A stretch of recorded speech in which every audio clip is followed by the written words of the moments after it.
What a weekend game week 2 turned out to be in the English Premier League. The problems of Manchester United continue to go deeper and deeper. Brighton took them for 4. Nobody saw that coming. I didn't see that coming. At least I'll confess that. But was I happy about it? Yes, I was excited about that result. All right, welcome once again to Game On, the show where we bring you everything in and around the English Premier League. We have some interesting conversation for you today. Our leaderboard is still there. Eddie's going to give us who is leading on that leaderboard today. I know Femi has been bragging all week long and all of that, but hey, we're going to touch on that leaderboard sometime in the show. Maybe we'll probably will start with that. But my name is Joseph Faulkner, and I'm welcoming you all to Game On. Yes, and I have my brothers, my friends on here. Festus Chuku is with me on this one. Festus, how are you today? I'm okay, Kali. Eddie, how are you? I am doing very well. So excited about the return of football. Yeah. And there is so much that we need to get into today. So welcome everyone to Game On. So excited for today. And we've got some amazing conversations for you today. Kali, I have a small question I want to ask. I keep wondering. Why do I sense mystery? I keep wondering, Kali, for those that doesn't love Premiership football, what else do they need? I don't know. The Chelsea-Tottenham game clearly was a game and a half. The beauty of Premiership. And I keep wondering, those that doesn't like it, those that are still beefing Premiership, what else do they want? But to be fair though, when you look around Europe, there's a lot of football around Europe. You talk about the La Liga, there's the El Clasico in the La Liga, there's the Derby, Dortmund and Bayern Munich out there in Germany. In France, what's the Liga? PSG, Marseille. French Liga. Yeah, PSG, Marseille. Is that a match? Not saying, but hey, lovers of the French League, please do not come for me. But I agree with you. If you don't love the Premier League, what would you ever love in your life? The Premier League is just amazing. And you touched on the Chelsea versus Tottenham Hotspur game. But before we touch on the game, Eddie, let's talk about the leaderboard. 2 weeks gone. Who is leading? Who is at the bottom of the table? This is very. I hope as long as it's not me. if I'm the one, let's move on. First of all, let's just say, what a cracking week for predictions, right? Because last week, both myself and FaZe, went for a Chelsea win, and we're going to talk about the referee, how that actually ruined our prediction. Excuses. But how did you and FaZe get it so wrong with the Liverpool pick? He went for a hat-trick to Nunes. You went for a demolition by Crystal Palace. Crystal Palace were a beast, a group of animals. They ran at Liverpool all afternoon long. And that Liverpool midfield, Klopp must be worried. He must be worried.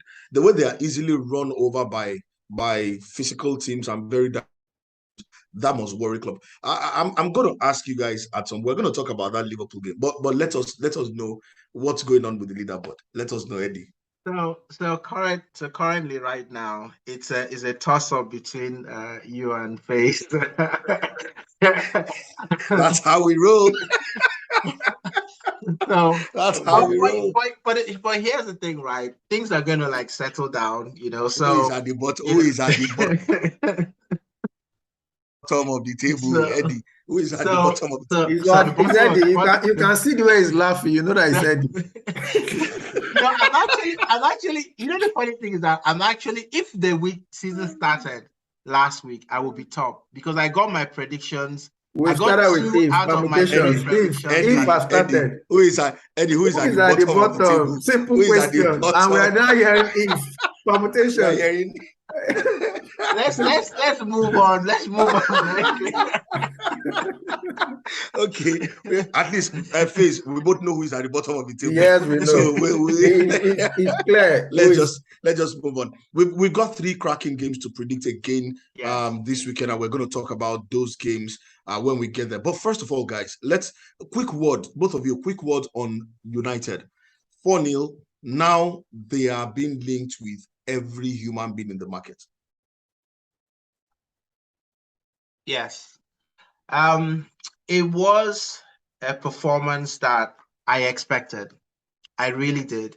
Really? Because if you watch that Brighton game, the first game that they had, you knew that Brentford, and I think I even said it, when we were talking last week, I said, if Brighton was physical, just imagine what Brentford was going to do to them. You could clearly see that United weren't, I want to say they weren't up for the fight, but Brighton play a lot of long balls. So in that kind of game, you wanted to get the second ball. You wanted to be first to that. And I knew that Brentford was going to bring a physical style to it. And I thought to myself, I'm looking at that United midfield with Fred and McTominay in there from that Brighton game. There is no how they can compete.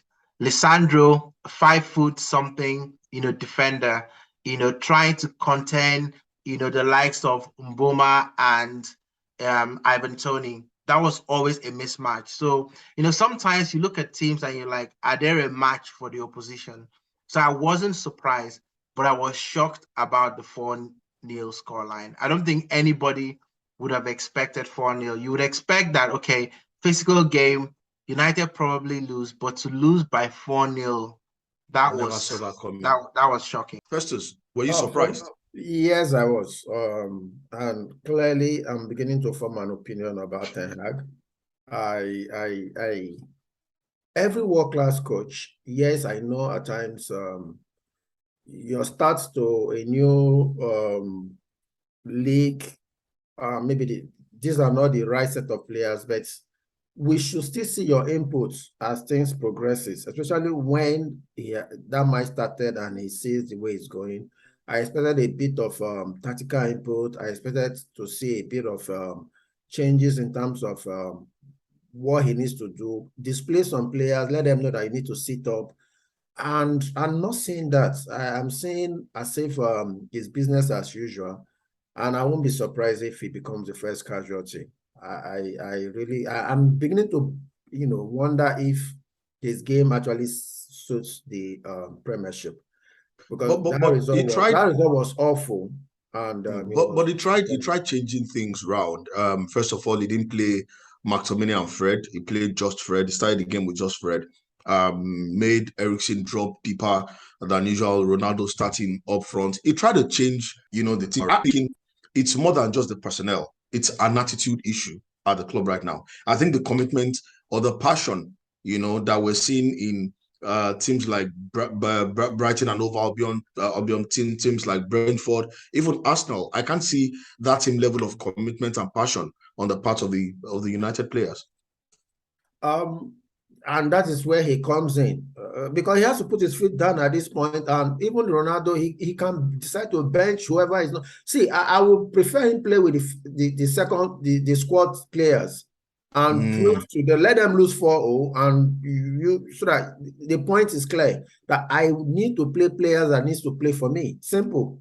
And whatever result comes up, you know that you're taking a stand, and there is a reason why you're doing that. So for me, the only thing, sorry to interject. Yeah. And the only thing for me though is that, I don't think Ten Hag is a bad coach, and I just feel that everybody talks about preseason not making anything right. You remember the preseason game they beat Liverpool, and everybody was like, Man United have arrived. But the preseason game is the preseason game for a reason, because people are looking for different things there. And I think that you can't get ready for the Premiership by not playing the Premiership. You can only get ready for the Premiership by playing Premiership games. So I feel there is also an element of, you've never been in the Premiership before, you don't really know the intensity, and the pace that the Premiership brings. So I suspect that he's going to go through a learning curve. They're going to have some very shaky results. But I do think that, it's not going to be a disastrous season. And actually, if you want to make the mistakes, this is the time to do it. The first 10 games of the season is where you're supposed to try and figure out, your team. If by 10 games they're still like this, then we can make a judgment call. Oh, awesome. Awesome. All right, let's go to the standout game of the weekend. That's that Chelsea Tottenham Hotspur game. And I'm going to ask you guys this quickly. The game ended 2-2. I expected a draw, and that's simply because it's a London derby. Chelsea were going to raise their game anyhow. We know Tottenham Hotspur have had a very good end of preseason, and they've started the season very well. They looked very good against Southampton. So it was clear that Tottenham Hotspur they have a plan for the season. There's something different about them right now. Conte is changing the mentality, the attitude in that club as well. But in that game itself, were Spurs lucky to get a point, or do you think they deserved a draw in that game? These are two words that I don't even want to use against for Spurs: deserve and lucky. Because, lucky sometimes, suggests that, you were doing some right things, to actually generate that luck. I just think that, that game, was just it was one of those games that you have to sit back and think and say, how did that happen? Because Chelsea were clearly the better team. Spurs did not do anything in that game, to actually deserve a point, to even be lucky to get a point. I guess you can only say that they hung into the game, and Chelsea, lost a lot of chances, to kill that game off, because in that first half, Chelsea should have been at least 2 or 3 goals up. And then we wouldn't be talking about what we're going to talk about now, the referee decisions. Because for me, that is a classic game of you saying refereeing decisions changing a game. If you want a poster game for that, that was the ideal game.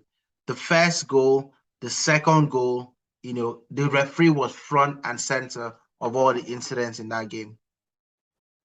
So Festus, you want to say something about that? I clearly agree with Eddie on three things played a big factor in that game. The first one was the referee decisions was a catalyst for all the indisciplines and all the coaches' reactions in that match. It clearly changed the game and actually created the crazy scenes we all witnessed. Two, we are taking something away from Conte. Conte actually did a master stroke. When first half, Chelsea clearly dominated Tottenham through our first, like he said, it could have been 3 goals up and there. But Conte actually did something. He turned that game around. He changed the game. He changed the tactics and he moved around his players and stuff. And that was why they hung into that game. So we can't take that fact away. And that is why he remains a very good coach. Then thirdly, the luck factor. You said you don't want to hear luck. Luck actually was there. There was luck, whether deserved or undeserved, but there was luck that played in favor of Tottenham in that game. And like I said, I wanted to also, which we all prayed for, but Chelsea clearly dominated that game. Kudos to Koulibaly. He has actually started well in the Premiership and is really, really blazing. And a whole lot of the Chelsea players, we all saw what they did, and they clearly deserved that match, but unfortunately, it wasn't so. So I think the referee was really, really instrumental to the results we saw in that match. It was a man of the match. Yes, it was. Yeah, without a question. I don't know. You're gone. Let's look at that. Everybody talks about the foul on was it Werner? Oh, sorry, on Havertz before the first goal, first Tottenham goal. But the very clear one that I think, for all its worth, That was dangerous play. Christian Romero pulling Marco Curella's hair and pulling him down with his hair. That's a straight red card. In that, for me, the play should not have continued from that place. But Taylor and then the VAR, all of them saw that, they reviewed it and did not punish Romero in any way. In what world does that happen? Because that should be a straight red card. Yeah. So, someone's hair is his personal space, right? You can some people, look at their hair and, it's like touching someone's hair is almost like an insult to the person. In some, cultures, you don't go and mess around with people's hair, not for any reason. So for me, I'm still trying to rationalize, what law book the referees were looking not to see that as a violent offense. I mean, you can argue when someone tugs somebody's shirt, that's slightly different. But I mean, if you're tugging someone's hair, what's the next level? To pull his neck and throw him on the floor, to pull his hand and swing him on the floor. What is that next level that you consider to be violent for you to actually take a reaction? So I'm sure that, when they start to, and I don't know, I'm not really heard any referee, that has come out to actually, justify what happened in that game. Because for me, that was absolute violent conduct. So the question should be, what else did the player Romero have to do in order to get sent off?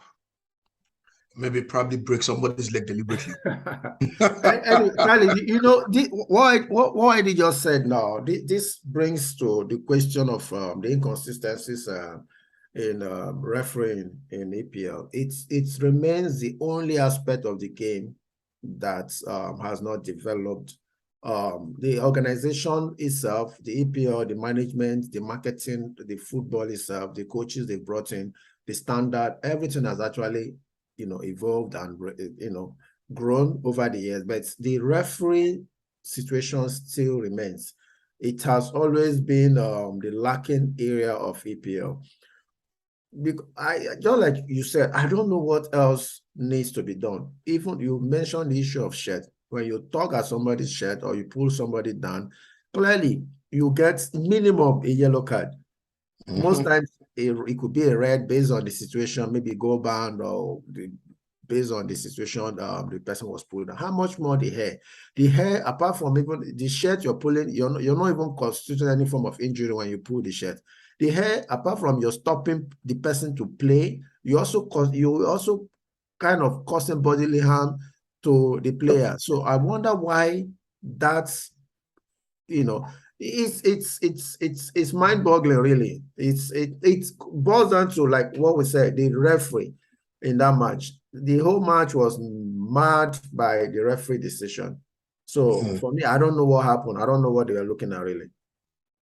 I sincerely don't know what they're looking at. And maybe this is one of the things that a lot of people who don't love the Premier League, this is one of the excuses that we give because of the inconsistencies, in officiating in the Premier League. But then at the end of the day, it led to all kinds of reactions from both as in the two managers, some players, the two managers got sent off at some point in the game, and all of that. But, be that as it may, fans protested, and a lot of Chelsea fans, wrote a petition, put out a petition online.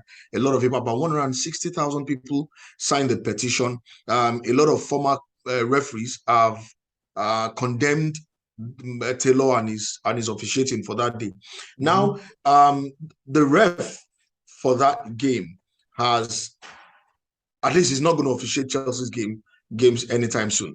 That's, but how much power or how much influence do you think fans of the Premier League have on decisions like this? Well, probably not a lot. Let's be honest about it. Fans pay, you can say they are the customers, of the Premier League. They go and spend their hard-earned money to get to the stadium to support their teams. But the reality is that, sponsors, are the ones that are really driving the Premier League in terms of, what. So for me, right, the Premier League will be looking at this and say, what is the right thing for the sport? What's going to make the sport entertaining? There'll be some corners, right, that would look at that and say, wow, this is why we love the Premier League, because it's got all the, excitement, all the unpredictably, the chaos, the drama, these are all the things that, make for an entertaining, Premier League. Fans are beginning to have a voice, but I mean, I would say that the voice only gets to the point where it affects money. Once it doesn't have, money implications, fans can cry as much as they want.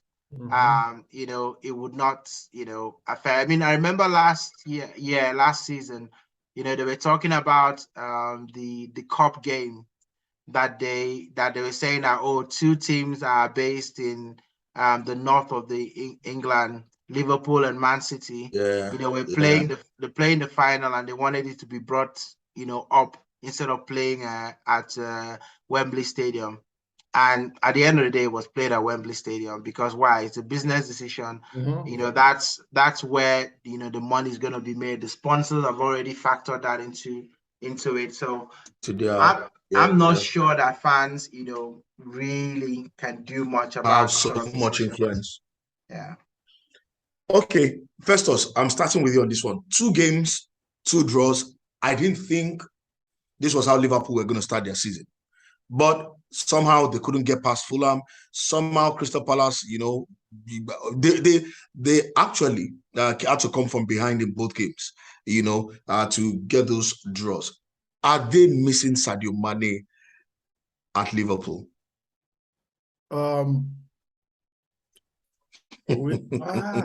Yes, to an extent, but not really. That is not the major reason why they are they're having problems so far.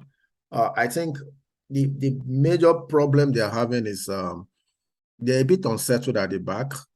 Sorry, Festus, start again, but move away from your screen. You are cutting your face is getting cut off. Yeah. Okay. Yeah. Okay. All right, go ahead now. Like I said, yes, they are missing the industry and the attacking prowess of Mane. Yes, to an extent they are, but that is not all the reason why they are missing him. Why they are not doing well so far. The injury in the midfield is clearly a problem. Thiago, they are actually missing Thiago and his ball possession and what he can actually do in the midfield. And I think something is wrong. Something is really, really wrong with Liverpool this season. Because I think age is catching up on some of the players. Clearly, I think something is happening. Age is finally catching up on some of those guys. And club at this point needs to bring in competition. And some of them are becoming a bit relaxed or redundant. They're not giving the 100%. The same pressing football we know club for. I don't think he's getting it at this moment from these guys. So maybe they need competition or something is wrong, because I don't think it's just money, because the Diaz and the Darwin that came in should actually replace Mane. Diaz will do well apart from the red card, and that is his introduction to Premiership anyway. But I don't think Mane ultimately at the long run will be missed that much, because they have enough firepower in the attack to actually cover that loophole. I think the place they were having major problem is the midfield and the defense. They're a bit unsettled at the back. I think that's where the problem is. Not really Mane. Yes, for now they are, but ultimately they will not, because Diaz and Nunes.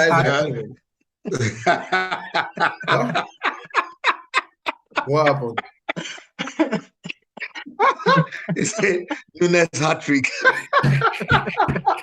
I know he has been laughing since I started talking. He has been laughing. Oh Lord. Oh my God. He didn't get a shoe trick. But he has a whole lot of hat tricks in the Premiership to come. Muller is a good player. At least he didn't get the last last one. When you were waxing lyrical, you were talking about how he's going to. If they've allowed him to finish that game, he would have gotten it. Because nobody asked him to be unruly. Exactly. And is it 3 games he's going to miss now? Yeah, but really, I thought it's 2.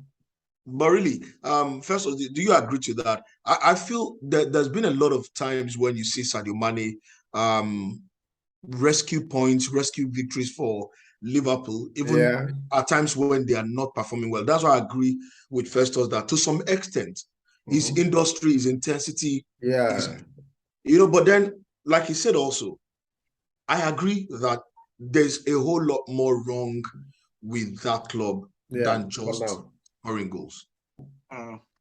See, I think for me, like I watched the 2 games, Liverpool, Fulham, and I put it down. Obviously, we agree. I agree with all of you. Mane is a big miss, for Liverpool, and he brings something that, is like, when you have a talismanic player in the team, it can be infectious.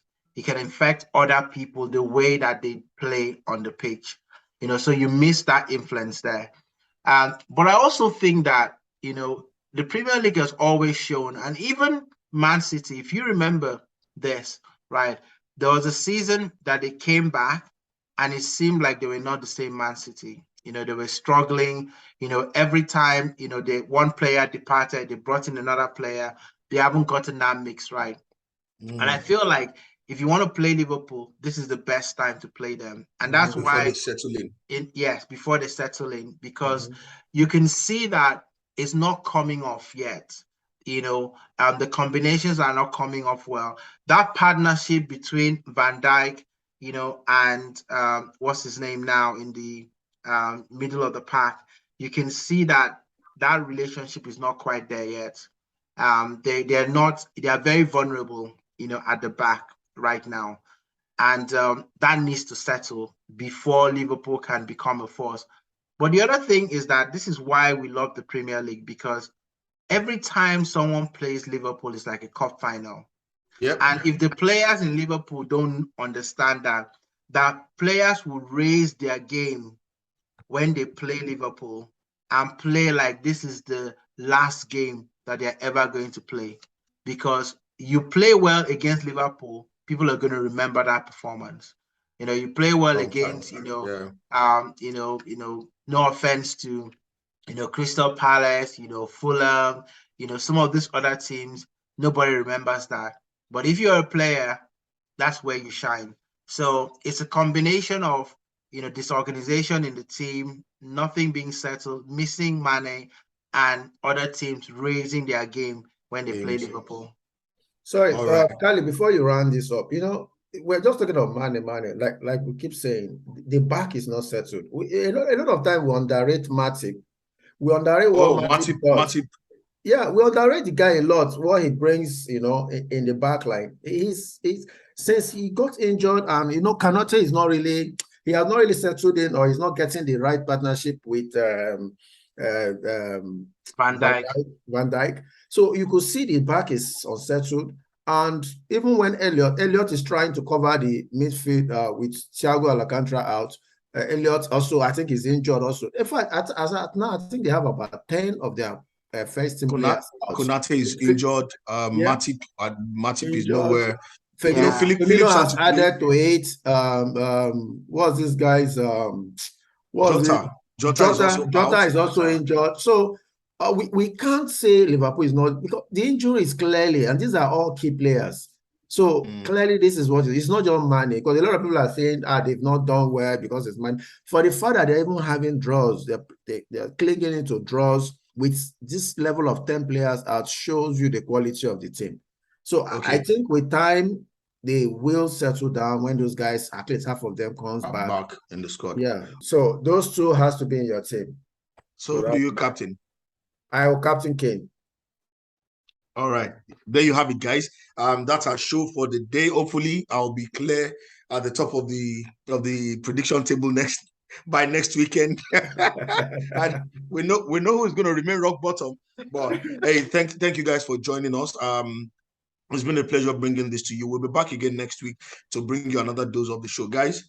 So thank you very much. I absolutely enjoyed myself today in this show today, and I'm looking forward to the weekend, and just looking forward to see what the leader table is going to look like. There's gonna be a comeback, of epic proportions, next We're week. waiting to see it.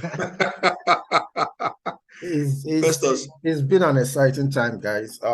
For those that are still having issues with Premiership, guys, please, you need to embrace the Premiership. It is the most exciting league in the world, week in, week out. Thanks, guys, for a wonderful time. Eddie, Kali. Awesome. Always a good player. Guys, remember, subscribe to our channel, click the like button, and just remain in touch with us, because we're going to get better. We're going to do a whole lot more. We're going to make it as exciting as possible all season. Till next week when we come your way again. Bye for now.